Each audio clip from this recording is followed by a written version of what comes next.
Hello friends, नमस्कार। Welcome to our channel only for you. आज आम बिना पियाज रे उपमा बनैबा। आशा करछि आपण माननको ए डिश टी पसंद आसीबो। जदि पसंद आछि तो प्लीज लाइक शेयर सब्सक्राइब कर दियंतु आ आपनकर फीडबैक दियंतु। एबे विदाउट पियाज और रसुन रे उपमा बनैबा। देखंतु म सेति पय नैछि गोटे कप सुजी नैछि आ सेति किछि वेजिटेबल्स नैछि। एटी गोटे छोट गाजर को एमती छोट छोट करी काटी नैछि, किछि बीन्स के छोट छोट करी काटी नैछि आ गोटे टमाटर को भी छोट खंड करी काटी नैछि। आ एटी तेल नैछि। एटी किछि हमर जो हळदी सोरिष लूण आ जीरा नैछि। एटी रोस्टेड बादाम एटी किछि नैछि। चलंतु एबे हमें प्रस्तुत करबा। देखो उपमा बनवाई मुझे कढ़ई गैस रे कढ़ई बसई नहीं। कढ़ई गरम होगा पर एथिरे मु 2 चामच तेल ऐड करदेवे। अपन जदि मुझे रिफाइन तेल यूज कर अपन चाहिए घी भी एथिरे ऐड कर पारे। 2 चामच तेल ऐड कर तेल टिके गरम होगा पर एथिरे आमे जो सुजी रखी गोटे कप सुजी तो ताको ऐड करना भल भाव चल नवा। ये भल भाव चल ना जमती कि सुजी पोड़ी न जाए टिके हल्का एमती सुजी टिके बासीवा पर्यंत टिके कलर चेंज होगा पर्यंत आम एमती भाजी नवा। देखते यहपरी भाव टिके भल भाव आम एमती सुजी को चल नवा। देखते सुजी एबे भल भाव भाजी हो गला। सुजी कलर भी टिके चेंज हो आसला। तो ये आम आपको गोटे प्लेट को बाहर कर गोटे साइड करनवा। देखो मु सुजी भाजी होला पर बाहर कर नहीं। एबे एथिरे 2 ରୁ 3 चामच तेल ऐड करनवा।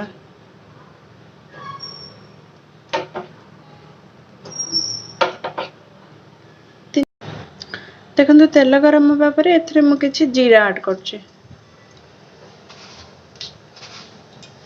आ अल्प किछि सोरिष ऐड करछि। जीरा सोरिष टिके भल भाव फुटी आसले जदि आपन पार भृसंगा पत्र थिबा तो भृसंगा पत्र एबे इठी ऐड करनेबे। मो पार तो भृसंगा पत्र नाही एबे कंचा लंका ऐड करनेबे। जो काटी रखले हमें कंचा लंका तो ताको एबे ऐड करना।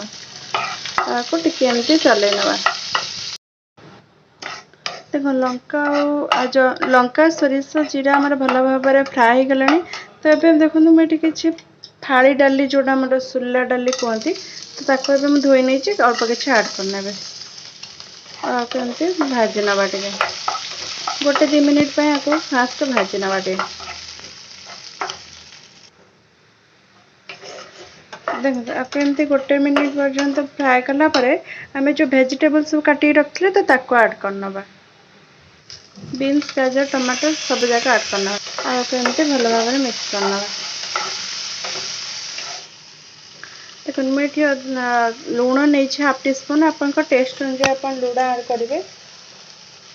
अल्प टिके हळद पाउडर एबे आपको मिक्स करना।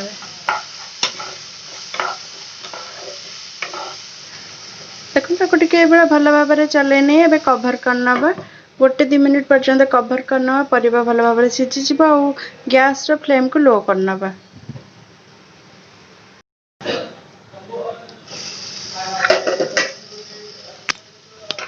देखो हमें जो बादाम को रोस्टेड कर रखी थे तो एटा को एबे ऐड करना। आमती भल भाव चले परिबा गुड़िक भी सिझी गला टिके अल्प टिके फ्राए करके हम जो सुजी को रोस्टेड कर रखते तो ताको एबे पके नवा।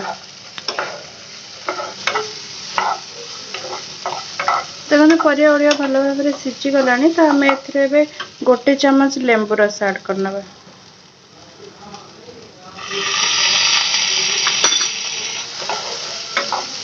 भल भाव मिक्स करना।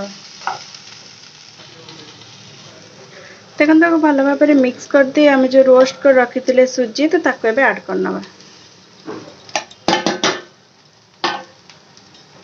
आपको भल भाव परिवा सहित सुजी को मिक्स करना।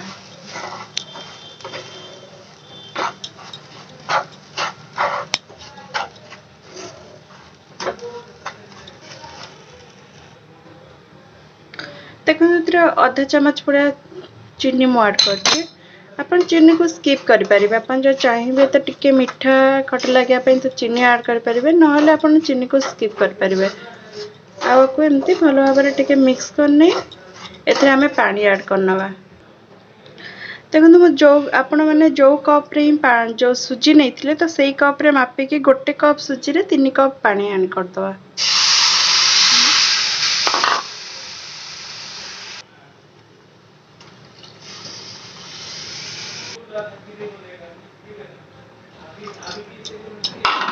भलो भाबरे मिक्स करना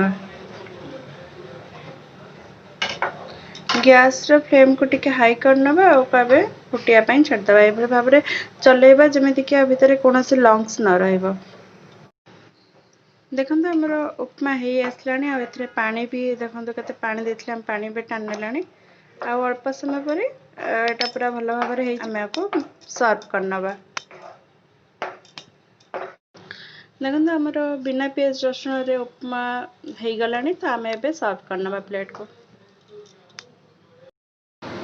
देखो मुझे कटर रे उपमा को सर्व कर नहीं छी देखो एबे हम गोटे प्लेट ऊपर आको एमती नोटे दबा आको टिके एमती प्रेस करना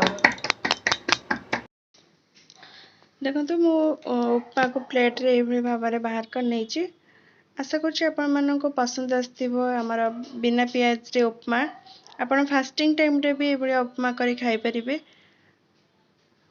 आपण एपर्यंत यदि आम चैनल नुआ अच्छा तो लाइक शेयर सब्सक्राइब करूँ आपणकर फ्रेंड रिलेटिव मानक शेयर कर दिंतु पाखर थिबा बेल आइकन को मध्य प्रेस कर दिंतु आमर सब जाक वीडियो रो नोटिफिकेशन मिल जिवो थैंक यू।